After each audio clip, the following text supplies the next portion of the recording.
Hello and welcome everyone. Today I would like to talk about the MRI machine. The MRI machine consists of a giant magnet, and this magnet would be made of coil, and when we make electrical current goes through this coil, it would generate a magnetic field, okay? And we also use radio waves at the same time. So first of all, in the human body, about 60% of the human body is made of water, and water is H2O, okay? So the hydrogen atom is very common in the human body, and in the hydrogen atom we have one proton.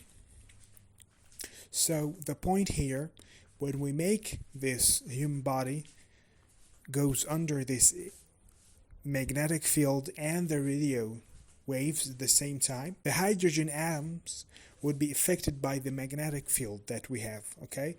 And also there will be, when we apply at the same time radio waves, we would have interaction between the radio waves and the hydrogen atoms, and this interaction would cause a signal that we receive, and we process the signal, and we will have our 3D image. And we use actually liquid helium in the process because it has low boiling point, okay?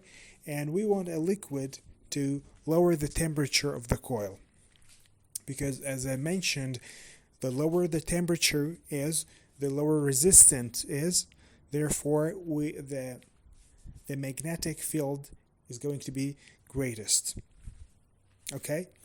So this is the idea simply. We also, of course, we have cooling system as well in the MRI machine, not only for the magnet itself, also for the device.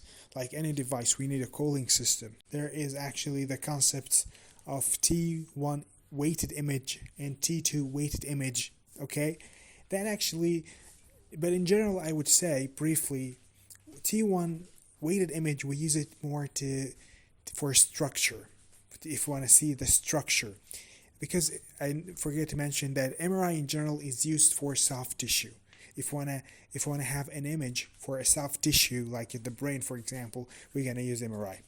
And T2 weighted image is actually most likely to be used with diagnostic purposes, okay? But eventually there is actually difference between T1 weighted image and T2 weighted image, and the physician, the radiologist, for example, is going to choose the type of image depends on the specific part of the body that he's studying.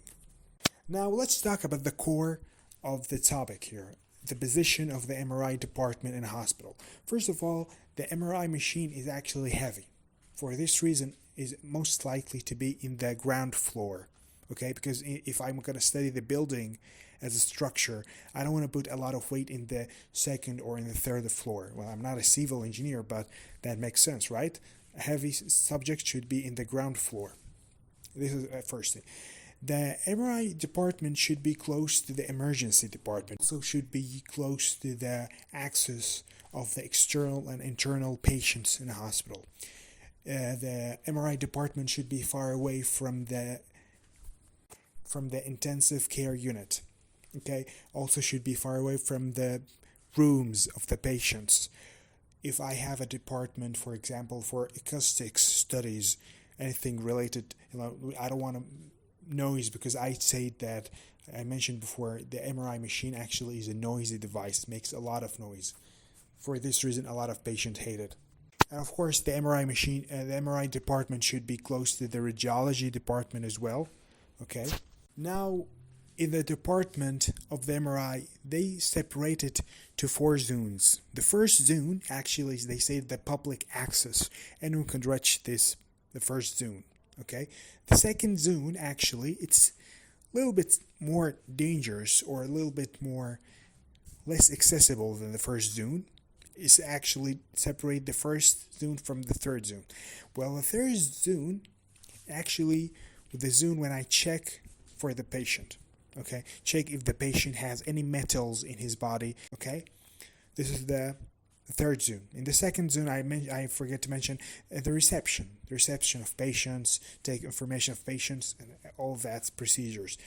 In the fourth zone, I have the magnet itself, the machine itself. Now there's something called the RF, radio frequency, radio waves shielding. Okay, because I want to prevent radio waves from outside the MRI department to go inside the our MRI room. Why? Because that actually could literally sabotage the image that I'm taking. Okay, because remember, the MRI depends on radio waves frequency, radio waves. Okay, and if I have external radio waves, that could literally sabotage the whole process. So shielding radio waves, radio frequency shielding should be from all direction, from all the walls, all the roof, all the floor, all of it. And the shields that we're going to use in the RF shielding would be use of aluminium or copper. Now the second concept is what they call the negative magnetic shielding. What I mean by that means the magnetic field that I generated in the MRI machine, I don't want it to affect other departments or outside the department of the MRI.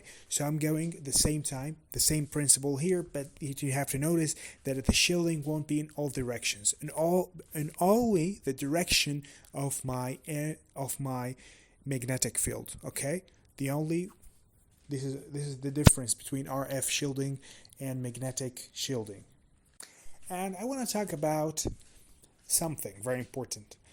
Sometimes in the department of MRI you have something metal, even sometimes from the building itself, that actually, if it generates a magnetic field, that actually could destroy the quality of the MRI image and sabotage the process of imaging.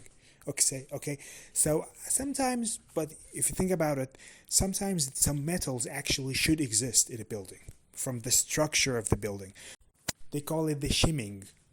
Okay, what is shimming actually? It means how to fix the problems that occurred because of the metals around the MRI machine. Okay, this is what they mean by shimming. They mention this a lot when they talk about the MRI department in a hospital. Okay, so just a process of fixing the errors and the problems that caused by the existing metals near the MRI machine in general. Just briefly, this is how we could define it. There's two things also in the MRI machine, in the MRI department, especially in the fourth zone. We should use LED. For the electricity and lighting, we should use the lights of LEDs. Okay, not the regular lighting. And second, we have to have UPS power supply in the MRI department. Okay, in case the electricity went off, so I have to complete my procedure. Now, some safety issues related to the MRI machine. Remember, don't put anything made of metal near the MRI machine, because it's literally gonna bullet. And a lot of accidents happen if you have something metal and you came actually near the MRI machine, directly gonna bullet. Some people literally could die because of that. Okay, you're gonna say because gonna hit their heads or anything. It's very dangerous. Second, and if the patient has anything made of metal inside his body, like a pacemaker, maybe he did a joint replacement, anything, he shouldn't get near the MRI machine for the same purpose, for the same idea. Yes. And they put a big sign in the door that says, "Don't get close. It's a magnetic field." To check for metals before you before you go near the MRI field. And second, sometimes if there is leakage of the liquid helium, that actually could be poisonous, could be toxic. Okay, so make sure there is no leakage. And burns at the same time. So some burns could cause of the MRI machine. All right, how that if the patient if there is electrodes stuck in the patient's body and the patient entered in the MRI machine, that actually could cause burn to the patient. So be careful. And there's something, if the fluid, if the liquid helium, the temperature of it increased, it will turn into a gas. Okay, when it turned into gas, his volume actually would increase about 760 times. All right, therefore the pressure inside the room would be incredibly big. You can't even open the door of the room. Okay, so this is very important to regulate the temperature of the helium. So we don't want it to turn it into a gas state. You can't open the door unless the two pressure is equals from the both sides of the door. So probably that is what I want to talk about the MRI. All right, thank you so much for listening, and goodbye.